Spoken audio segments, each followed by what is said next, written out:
Bismillahirrahmanirrahim. Assalamualaikum warahmatullahi wabarakatuh. Innal hamdalillah nahmaduhu wa nasta'inuhu wa nastaghfiruh wa na'udzu billahi min shururi anfusina wa min sayyiati a'malina.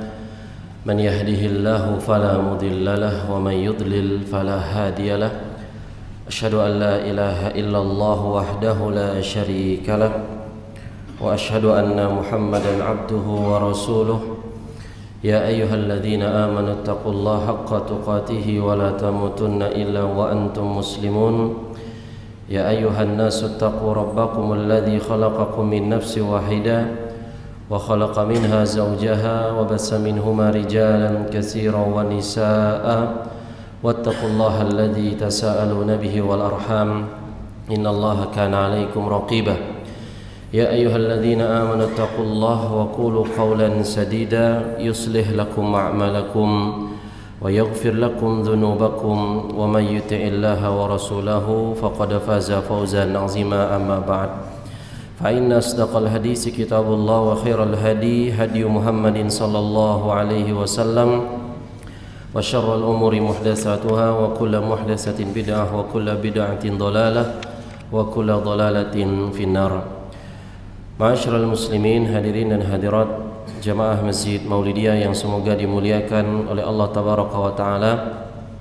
Pertama-tama tidak ada kata yang patut kita ucapkan kecuali kita sama-sama memperbaharui dan memperkuat rasa syukur kita kepada Allah Subhanahu wa Ta'ala dari sekian waktu berjalannya hari hingga kita tak lama lagi menghadapi bulan suci Ramadan. Betapa rasa syukur ini masih sedikit sekali di dalam diri kita. Bersyukur diberikan kesempatan, diberikan umur, diberikan waktu dan nikmat-nikmat yang lainnya. Maka di antara hikmah kita bermajelis ilmu, kita selalu diingatkan di setiap pembukaan majelis tersebut untuk menguatkan dan memperbarui syukur kita kepada Allah Subhanahu wa Ta'ala. Maka semoga Allah menolong kita untuk bersyukur kepadanya dan menggunakan nikmat-nikmat tersebut dalam ketaatan kepadanya, amin ya rabbal alamin. Kemudian salawat dan salam semoga senantiasa tercurahkan kepada junjungan kita Nabi kita Muhammad sallallahu alaihi wasallam.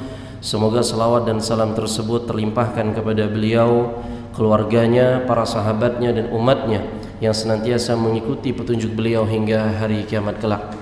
Hadirin dan hadirat sekalian rahimakumullah, kembali dalam pembahasan kitab Adab dan Akhlak Penuntut Ilmu karya Al-Ustadz Yazid bin Abdul Qadir Jawas rahimahullahu ta'ala. Dan kita masih berada dalam bab yang kedua berkaitan dengan adab-adab utama seorang muslim dalam menuntut ilmu syar'i. Kita masih berada dalam bab yang kedua dan insyaallah pada kesempatan kali ini akan masuk kepada adab yang ke-7. Dan kita masih pada adab yang kedua, yaitu bagaimana seorang muslim dalam dia menuntut ilmu syar'i. Adab yang ke-7 kata beliau di sini rahimahullahu taala adalah memanfaatkan usia muda dalam menuntut ilmu. Kata beliau rahimahullah, memanfaatkan usia muda dalam menuntut ilmu. Hendaknya seorang penuntut ilmu menggunakan waktu mudanya untuk menuntut ilmu. Jangan sampai dia tertipu dengan panjang angan-angan dan kata-kata nanti. Jangan sampai, kata beliau di sini, dinukilkan dari kitab Ad-Da'wa Ad-Dawa, yakni pernyataan dari Imam Ibnul Qayyim rahimahullahu taala, jangan sampai seorang itu tertipu dengan panjang angan-angan dan kata-kata nanti. Karena setiap waktu yang berlalu dari umurnya tidak akan ada gantinya. Setiap waktu yang berlalu dari umurnya tidak ada gantinya, kata beliau rahimahumullahu ta'ala. Nah, dari penggalan ini jamaah sekalian rahimakumullah, penggalan ini menekankan kepada kita tentang bagaimana memanfaatkan waktu, terutama waktu muda, untuk menuntut ilmu agama. Dan jangan ditunda-tunda. Karena penundaan terhadap kebaikan ataupun ketaatan itu adalah diantara tipu dayanya syaitan atau iblis. Allah Subhanahu wa ta'ala ketika berfirman dalam surah Al-Hasyr, "Wala takunu kalladzina nasullaha fa ansahum anfusahum." Dan janganlah kalian seperti orang-orang yang lupa kepada Allah, lalai kepada Allah, lalu Allah jadikan mereka lupa sama diri mereka sendiri. Mereka lupa kepada diri mereka sendiri. Makanya para ulama kita menekankan seperti pernyataan Al-Imam Al-Hasan Al-Basri rahimahullahu ta'ala, wahai manusia, kalian itu hanyalah kumpulan hari-hari. Kalian kumpulan hari-hari. Setiap satu hari berlalu, maka hilanglah bagian dari diri kita hingga selesai hari kita dengan hari kematian kita tersebut. Maka orang yang paham akan waktu dan kesempatan, dia tidak akan pernah menunda untuk belajar agamanya, karena umur tidak akan kembali, sedangkan kematian akan kita hadapi. Umur tidak akan kembali, sedangkan kematian akan kita hadapi masing-masing. Nah, ini yang disampaikan oleh Imam Ibnul Qayyim dalam kitabnya Dakwah Dawa, dinukilkan oleh Al-Ustadz Yazid rahimahullah di sini. Kemudian di paragraf yang kedua beliau menyatakan, menukilkan pernyataan Al-Imam As-Subki rahimahullahu ta'ala. Imam As-Subki berkata, siapa yang memiliki otak yang cemerlang, yang cerdas, kemudian dia menyia-nyiakan waktunya tanpa menyibukkan diri dengan ilmu, dia sia-siakan waktunya tanpa sibukkan dirinya dengan ilmu, kata Imam As-Subki rahimahullahu ta'ala, maka dia telah merugi dengan kerugian yang jelas, dan dia akan menyesal di waktu yang tidak bermanfaat lagi semua penyesalan. Kata Imam As-Subki, dia akan rugi dengan kerugian yang jelas, dan dia akan menyesal di waktu di mana penyesalan itu tidak ada gunanya lagi. Maka pernyataan Imam As-Subki di sini, jamaah rahimakumullah, kembali menekankan bagaimana memanfaatkan akal kecerdasan yang Allah berikan kepada kita. Memang kecerdasan kita ini beda-beda, beraneka ragam. Akal kita ini nalarnya macam-macam, gak semuanya sama. Tapi Allah Subhanahu wa ta'ala kasih kita waktu sama, 24 jam, gak kurang gak lebih. Dan bagaimana kita mengalokasikan dari waktu tersebut untuk sebagian, gak semua, mempelajari agama Allah. Seperti sekarang, apalah kita dari ba'da maghrib sampai isya, untuk kita luangkan. Dan di hari-hari yang lain pun ada majelis ilmu di masjid yang penuh berkah ini. Maka sekali lagi jamaah rahimani wa rahimakumullah, jangan sia-siakan waktu, jangan sia-siakan kesempatan. Al-Imam Ibnul Qayyim rahimahullahu ta'ala ketika pernah berkata berkaitan masalah waktu dan ilmu, beliau menyatakan kurang lebih, ketika seorang suka menyia-nyiakan waktu, itu lebih bahaya daripada kematian. Orang yang suka nyia-nyiakan waktu tanpa manfaat itu lebih bahaya daripada kematian, karena waktu menyia-nyiakanmu dari Allah dan dari kehidupan akhiratmu. Sementara kalau kematian itu hanya akan memutuskan dirimu dari kehidupan dunia. Kalau kau sia-siakan waktu, engkau sedang memutuskan hubunganmu dengan Allah dan kehidupan akhiratmu. Adapun kematian dari dunia ini, sudah, kau tinggalkan dunia yang fana dan sementara ini, kata Imam Ibnul Qayyim rahimahullahu ta'ala. Maka manfaatkan waktu dan kesempatan tersebut dengan sebaik-baiknya. Jangan jadi orang yang nanti baru nyesal dan akhirnya merugi, dan penyesalan di waktu itu tidak ada gunanya. Ya, semoga Allah Subhanahu wa ta'ala jadikan kita hambanya yang kalau mau sekarang menyesal, sekaranglah menyesal. Kenapa sekarang saya baru paham, baru belajar? Ya, karena hidayah Allah Subhanahu wa ta'ala datang kepada setiap orang berbeda-beda. Ada yang mungkin lahir dari keluarga yang baik-baik, ada yang mungkin dia sudah berumur baru tahu bahwasanya, oh ini jalan tauhid, ini jalan sunnah, beraneka ragam. Tapi kalau mau menyesal, menyesallah sekarang, dan jalani penyesalan tersebut dengan memperbaiki keadaan kita kepada Allah Subhanahu wa ta'ala. Kemudian jamaah rahimakumullah, penulis di sini rahimahullah menukilkan pernyataan seorang penyair, "Idza anta lam tazra' wa absarta hasidan." Jika engkau tidak menanam dan melihat para pemanen menuai hasilnya, nadimta 'ala tafriti fi zamanil bazri, maka engkau akan menyesal atas kelalaian pada masa menanam. Jika engkau tidak menanam, tidak ada yang kau usahakan, dan engkau hanya ngelihat orang yang sudah menanam dan dia panen dari hasil yang dia tanam, maka jadilah engkau orang yang menyesal atas kelalaian pada saat orang nanam engkau tidak nanam, pada saat orang belajar engkau tak belajar, pada saat diberikan kesempatan untuk menuntut ilmu engkau tak menuntut ilmu. Maka hadirin semoga Allah muliakan rahimani wa rahimakumullah, seorang yang lalai padahal sudah Allah kasih kesempatan, Allah kasih kemudahan di sejak awalnya, di masa mudanya, maka ketahuilah yang seperti ini akan menyesal. Yang seperti ini akan menyesal ketika dia melihat orang lain petik hasil dari kerja kerasnya tersebut, dari kesungguhannya tersebut. Dan ini berlaku dalam urusan dunia apalagi urusan akhirat. Ini berlaku dalam urusan dunia apalagi urusan akhirat. Dan Allah Subhanahu wa taala berfirman dalam surah Fussilat ayat ke-46, kata Allah Subhanahu wa taala, man amila salihan, barang siapa yang beramal soleh, berbuat kebajikan, fali nafsih, kata Allah, untuk diri dia sendiri, untuk diri dia sendiri. Wa man asa'a fa 'alaiha, dan barang siapa yang berbuat keburukan, dan dia juga akan dapat tanggungannya diri mereka sendiri. Maka kita dikasih kesempatan sama Allah di momen sekarang ini, di momen di akhir Sya'ban ini, dan semoga Allah panjangkan umur, berkahi umur kita masuk ke bulan suci Ramadan. Jadikan kesempatan-kesempatan itu untuk benar-benar berbuat kebaikan dan kebaikan. Makanya para salaf juga mengatakan hendaknya kita memahami bahwa hidup kita di dunia ini tuh cuman kategorinya hari itu 3, macam hari itu 3. Ya kalau hari Senin, Selasa, Rabu, Kamis itu macam hari juga. Tapi macam hari yang disebutkan oleh para ulama salaf ada 3 macam, yaitu hari kemarin yang sudah berlalu, yang kedua hari ini yang sedang kita jalani, kemudian yang ketiga hari esok yang belum tentu kita temui. Maka kata mereka, kata para ulama salaf, manfaatkanlah hari ini sebaik-baiknya yang Allah berikan kepada engkau. Manfaatkan hari ini sebaik-baiknya yang Allah berikan kepada engkau.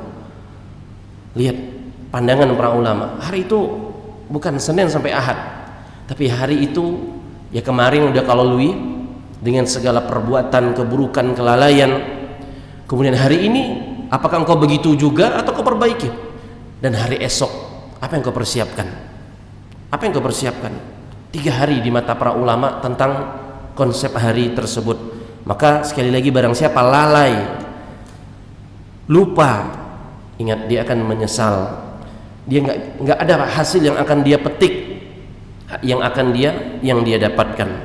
Kemudian jemaah rahimakumullah, di halaman ke-34 penulis melanjutkan menukilkan dari kitab Al-Mu'lim bil Adabil Alim wal Muta'allim bahwa siapa yang memiliki otak yang cemerlang, yang cerdas, dan lebih lagi dia masih muda, maka hendaklah dia manfaatkan otaknya, manfaatkan waktu mudanya, waktu sehatnya, waktu luangnya, guna menuntut ilmu yang bermanfaat bagi dunia dan akhiratnya. Karena kalau ia tidak melakukannya, maka otaknya akan melemah dimakan waktu. Camkan, kalau dia tak manfaatkan, maka otaknya akan melemah dimakan waktu. Ia akan menjadi tua, sakit, dan sibuk dengan urusan-urusan lain yang menghalangi dia dari ilmu agama. Dia akan lemah, tua, sakit, dan sibuk dengan urusan-urusan lain yang menghalangi dia dari menuntut ilmu agama. Ini selaras apa yang disampaikan Nabi kita sallallahu alaihi wasallam ketika beliau bersabda, "Igtanim khamsan qabla khamsin." Manfaatkan 5 perkara sebelum 5 perkara. Syababaka qabla haramika, masa mudamu sebelum masa tuamu. Masa mudamu sebelum masa tuamu, kata Nabi sallallahu alaihi wasallam. Sehatmu sebelum sakitmu, kayamu sebelum miskinmu, dan hidupmu sebelum matimu. Nabi memberikan terutama di poin penting berkaitan masalah mudamu sebelum masa tuamu. Maka sekali lagi ma'asyiral muslimin rahimakumullah, seorang muslim terutama para pemuda dan para pemudi yang pada saat ini dan kesempatan kali ini mereka masih muda, masih mudi, manfaatkan dengan sebaik-baiknya. Karena kita tak tahu apakah hidup kita ini hanya cuma sampai masa muda atau kita Allah berikan sampai umur yang tua juga.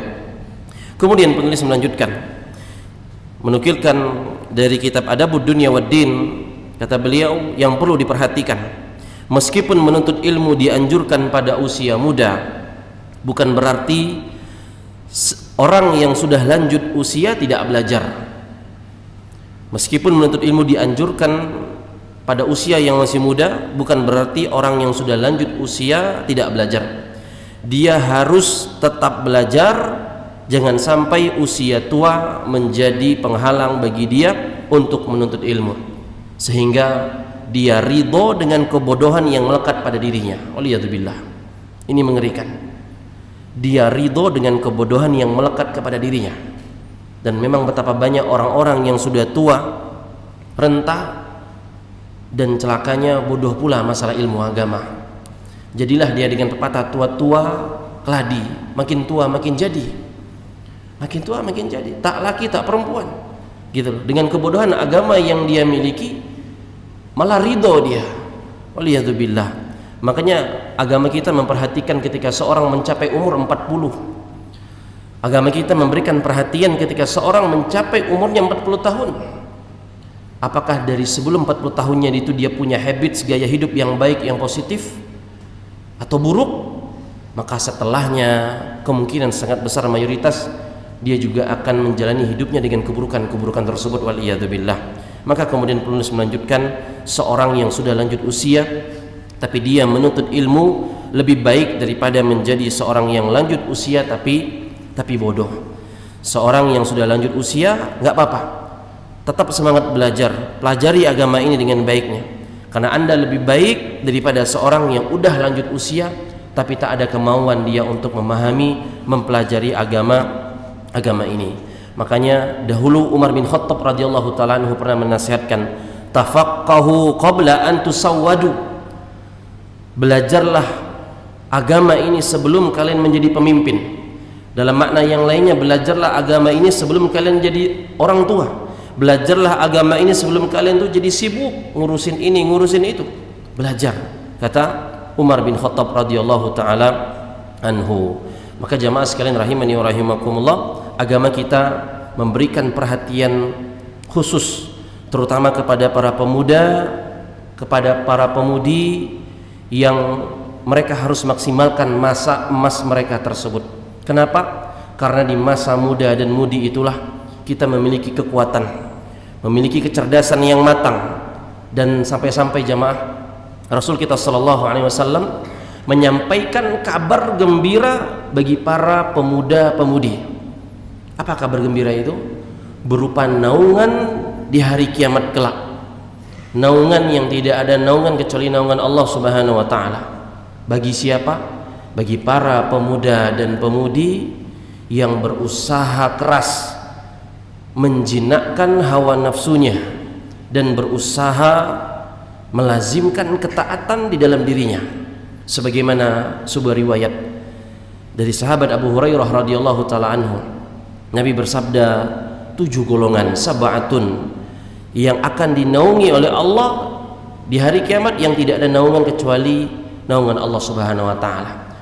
Dari 7 golongan tersebut Nabi menyebutkan kategori syabun, anak muda, nasya'a fi ibadatillah, yang tumbuh dalam ketaatan peribadatan kepada Allah Subhanahu wa taala.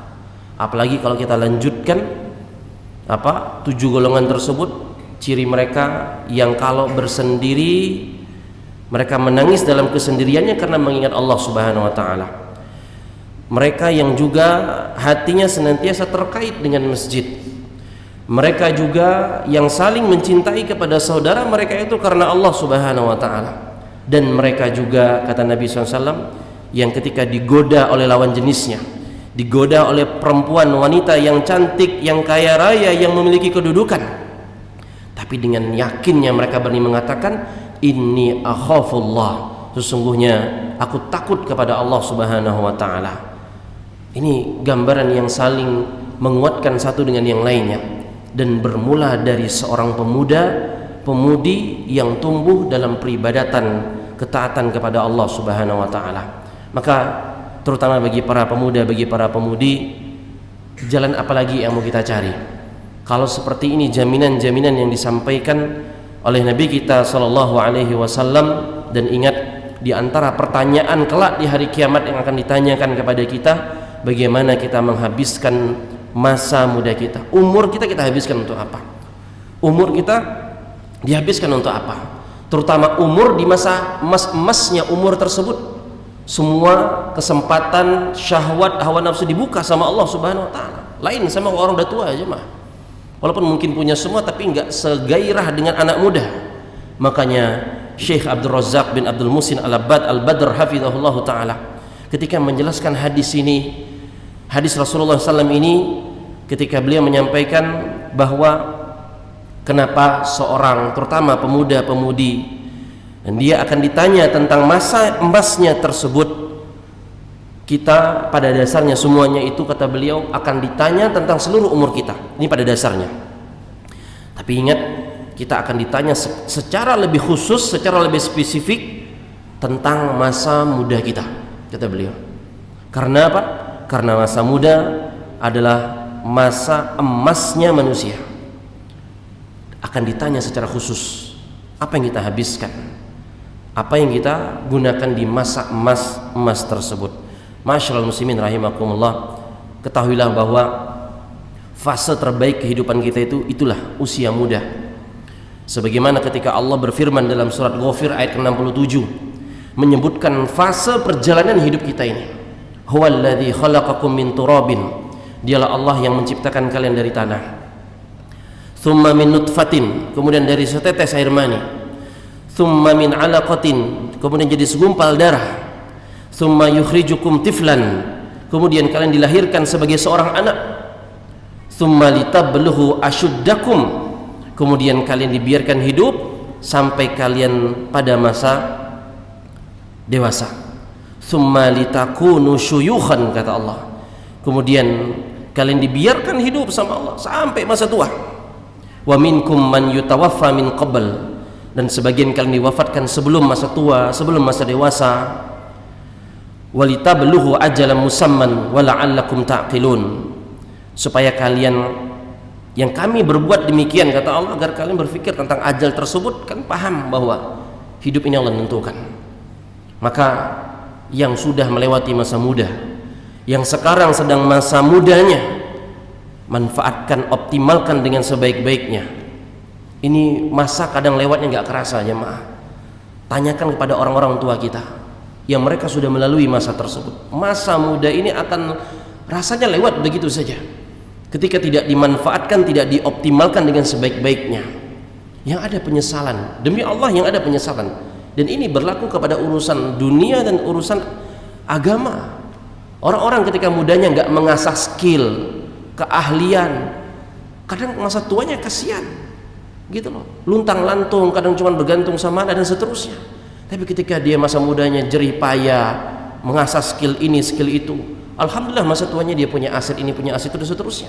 Ini dunia. Terus bagaimana lagi kita berbicara perkara agama? Makanya Imam Ahmad rahimahullahu ta'ala pernah mengatakan, ma syabbahtu syaba illa bi syai'in kana fi kummi fasaqata. Tidak ada permisalan yang paling tepat untuk waktu muda kecuali ibarat seorang yang memegang barang di genggamannya lalu terjatuh. Ibarat orang pegang barang di genggamannya kemudian lepas. Artinya begitu cepatnya muda itu berlalu, lewat, nggak kerasa. Jangan sampai kita berprinsip ya kita tobat di masa tua saja, Ustaz. Kita tobat di masa tua saja, mumpung sekarang masih muda. Sampai ada slogan apa? Muda foya-foya, ya, mati tua masuk surga bersenang-senang. Masyaallah muslimin rahimakumullah. Siapa yang tadi Allah katakan jamin kita sampai tua? Siapa yang jamin kita sampai tua tersebut? Maka manfaatkan di masa muda ini dengan sebaik-baiknya. Manfaatkan di masa muda ini dengan sebaik-baiknya. Hadirin yang semoga Allah muliakan rahimakumullah, dahulu para ulama salaf seperti pernyataan Al-Imam Al-Hasan Al-Basri dalam kitab Syarhus Sunnah disebutkan, sesungguhnya kata beliau, saya telah menjumpai beberapa orang dari kalangan para ahli ilmu yang mana mereka lebih bersungguh-sungguh menjaga waktu daripada kesungguhan kalian untuk mendapatkan dinar dan dirham. Kata Al-Imam Al-Hasan Al-Basri, saya ketemu sama orang, mereka ahli ilmu yang mana mereka lebih sungguh-sungguh dalam menjaga waktu mereka dibandingkan sungguh-sungguhnya ahli dunia menggapai dinar dirham mereka, rupiah dolar mereka. Kemudian Hammam bin Al-Haris radhiyallahu rahimahullahu taala pernah berdoa dengan doa ini langka untuk orang berdoa. Beliau mengatakan, ya Allah, berikanlah kecukupan kepadaku untuk sedikit tidur dan anugerahkan kepadaku untuk bangun malam dalam ketaatan kepada Engkau. Siapa yang doa kayak gini? Beda sama kita. Yang benak kita itu malah pengen banyak tidur atau mudah tidur, di pengajian tidur, di khutbah Jumat tidur, di rumah pun tidur. La haula wala quwata illa billah. Kebanyakan tidur hidup kita ini jamaah. Kebanyakan tidur. Sedangkan ulama mengatakan, ya Allah, cukupkan aku dengan sedikit tidur. Makanya tidurnya para ahli ilmu itu secukupnya saja, sebagaimana makannya mereka juga. Maka dan di antara tauladan para ulama salaf yang lainnya, ketika mereka senantiasa memanfaatkan ilmu, memanfaatkan waktu dengan sebaik-baiknya, enggak menyia-nyiakannya. Dan di antaranya Al-Imam Ibnu Aqil Al-Hambali rahimahullahu taala, beliau pernah mengatakan, tidak halal bagiku, haram artinya menyia-nyiakan umur. Dan aku dapati ketika aku selalu menjaga waktuku, aku dapati kesungguhanku dalam belajar itu puncaknya berada di umur 80 tahun dibandingkan ketika aku di umur 20 tahun. Subhanallah. Kebayang jemaah, orang udah berumur 80 tahun semangatnya mengalahkan anak muda di umur 20 tahun. Dan kita lihat anak muda kita pada hari ini kerjaannya lenggak-lenggok tak jelas, baik laki baik perempuan gitu. Dengan kepedean mereka dengan model seperti itu, maka sangat menyedihkan. Bagaimana dia umur 80 nanti, apa yang akan dia perbuat? Jamaah rahimani wa rahimakumullah. Maka teladan para ulama dalam bagaimana mereka menjaga waktu dengan ibadah, dengan ilmu itu sangat luar biasa. Sampai-sampai di antara salaf pernah mewasiatkan kepada teman-temannya, apabila kalian pulang dari tempat pengajian, tempat belajar, tolong berpencarlah. Maksudnya jangan jalan sama-sama. Kenapa? Karena kata mereka, kalau kalian jalan sama-sama itu akan kerjaannya ngobrol. Nah, tuh. Bayangkan jemaah, petuah ulama dulu itu, nanti ini pulang jemaah, tolong jangan jalan sama-sama. Kadang kita ini udah celakanya bermotor sama-sama lagi. Nah, tuh. Ya, padahal belakangnya mau nyalip dan susah segala macam. Mereka menasihatkan jangan jalan sama-sama. Kenapa? Karena kalian jalan sama-sama, kalian pasti ngobrol. Jalanlah masing-masing agar kalian bisa manfaatkan untuk mengulang hafalan, mengingat pelajaran dan seterusnya. Sampai sebegitunya perhatian para ulama salaf terdahulu, pulang dari tempat belajarnya pun dinasihatkan jangan pulang sama-sama. Pulanglah sendiri. Tapi tentunya di sini kalau bawa istri, jangan istri disuruh pulang sendiri gitu ya. Ya sama-sama lah kalau udah sama pasangannya, apalagi satu kendaraan gitu ya. Nah, jadi hadirin semoga Allah muliakan rahimakumullah, itu beberapa tauladan walaupun banyak bagaimana mereka dalam berusaha menjaga waktu, menjaga kesempatan, menjaga masa muda, dan bagaimana mereka benar-benar menghargai waktu dan kesempatan tersebut. Tak mereka buang sia-sia, tak mereka biarkan begitu saja. Makanya nasihat dari Nabi kita SAW yang sering sudah kita dengar nasihat ini, hadis yang berbunyi ni'matani maghbunun fihima katsirun minan nas. Dua nikmat yang sering kita itu lalai, yang sering kita itu lupa. Apa dia? As-sihhatu wal faragh. Nikmat kesehatan dan nikmat waktu luang. Nikmat kesehatan dan nikmat waktu luang. Orang kalau udah makin tua, tanggung jawab makin banyak, maka waktu luangnya akan semakin berkurang. Tapi ketika seorang masih muda, belum ada tanggungan, maka waktu luangnya akan lebih banyak dan harusnya dia manfaatkan dengan sebaik-baiknya. Jamaah rahimani wa rahimakumullah, kalau kita lihat sekali lagi bagaimana karya dan prestasi para ulama dalam memanfaatkan waktu mereka, mudanya mereka, sampai-sampai Al-Imam Ibnu Aqil Al-Hambali tersebut, beliau menulis karya yang sangat luar biasa sampai berjumlah 800 jilid. 800 jilid, bukan 800 halaman. Kita aja tuh kalau nulis skripsi, disertasi 800 halaman, wah merasa bangga sudah. Siapa bisa ngalahkan nih, kata dia. Ini ulama menulis 800 jilid gitu loh. Kita disuruh nulis ba'da maghrib sampai isya saja kadang nggak ketulis, tulis bismillah doang. Ustadz ngomong cepat benar, kata dia. Ya ambil poin-poinnya lah. Kalau misalnya ada rekaman jadi dengar lagi gitu loh. Nggak mesti juga tulis semuanya, itu perlu keahlian memang orang bisa nulis semua poin-poin. Tapi kadang-kala kita ya pada maghrib sampai isya aja pun kadang nggak ketulis satu pun. Ada sebagian orang susah. Tapi kalau dia sudah niat baik untuk dia bisa mau nulis, dia mau catat, insya Allah itu berpahala dan mengamalkan petunjuk Nabi SAW tentang menulis ilmu agama tersebut. Maka jamaah sekalian rahimani wa rahimakumullah, mari kita manfaatkan dan prioritaskan aktivitas-aktivitas bermanfaat.